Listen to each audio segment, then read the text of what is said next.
Hi, it's Karen Lance with Sacred Quilt, and today I'm going to show you how to add a facing to a quilt to finish it instead of a binding. I think it's faster, I think it's easier, and it might be a technique that you like too. This is the quilt that I did in the January workshop in my guild. It was Charisma Horton. The pattern's called Live Boldly. And I had it quilted by So Yeah Quilting. I dropped it off when I was out in Las Vegas, and they sent it to me. It cost $20 to mail it, but it was still very worth it. It's not such a big quilt, and the whole thing cost, with mailing, about $100. You can see up close. I got to pick the pattern that they quilted it with. I also bought the backing there, which I believe is a tulip pink, and I love it because it's very soft and fine feeling and lightweight.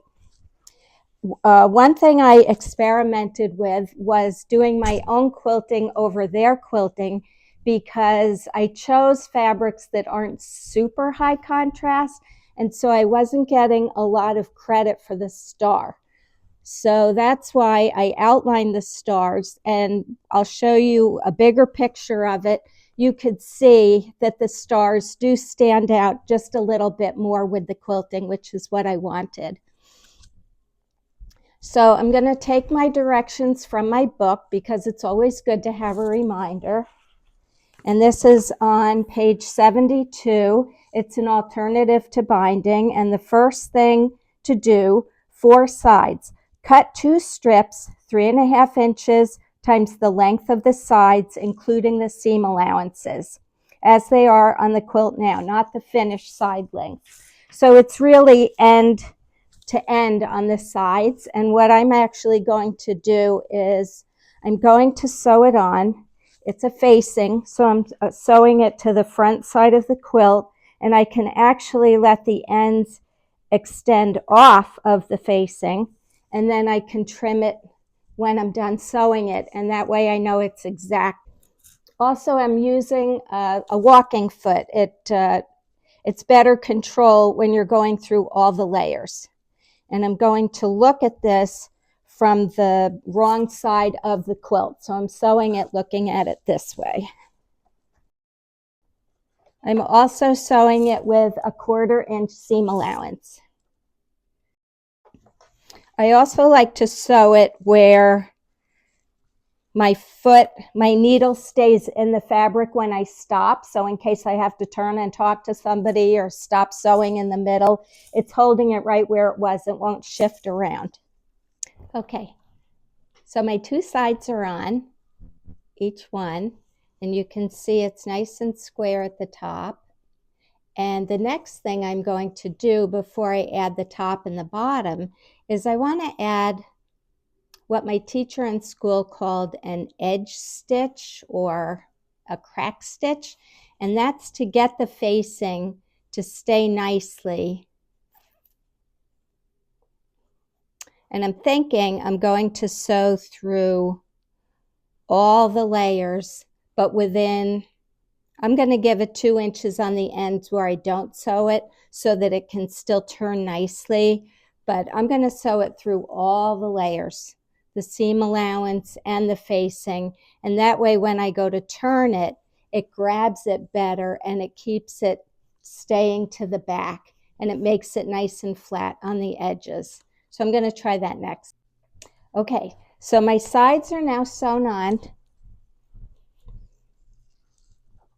I did the long sides, the facing is sewn on, and I have the top stitch, the edge stitch, right about 1/8 of an inch inside here. And that's so when I go to fold it back, it makes it nice and crisp, and I can press it that way from the top side, and you want this seam to be really flat. The next thing I'm going to do is, that edge stitch starts about 2 inches down from the top, and that's so that I can turn it this way and still get it nice and flat along the top edge. The next step is to take my end for the next side And that one was supposed to be cut to be within 3/8 of the end. And so I'm going to sew it this way, and it'll be over the first piece and across the entire bottom. And that way, when I go to turn it, I'll have a clean finished corner. We'll see. Okay, so here's what it starts to look like. I have my first side sewn on. It's edge stitch, so it feels a little bumpy, but it's going to be nice when I turn it. The last two sides that I sewed on go over the first one, but the seam allowance does not overlap, so it'll be a nice flat corner here.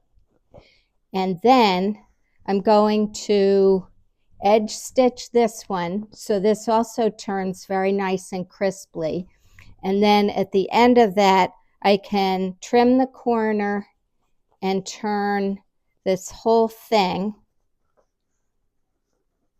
which looks a little bit rounded right now, but that's the idea, that it will all be enclosed and pressed to the back, and that's the alternative to binding. Okay, so here's my first corner turned. It's looking very nice. And as I have television time this week, I can hand stitch the back down and get this one finished. Then it will need a label. So there you have it. That is facing. Don't forget to pick up a copy of the UFO Cure on my website, Sacred Quilt. It's $18.95 if you want a physical copy, and it's $4.95 if you'd like to download it right away, which is sustainable and affordable. Thanks. Bye.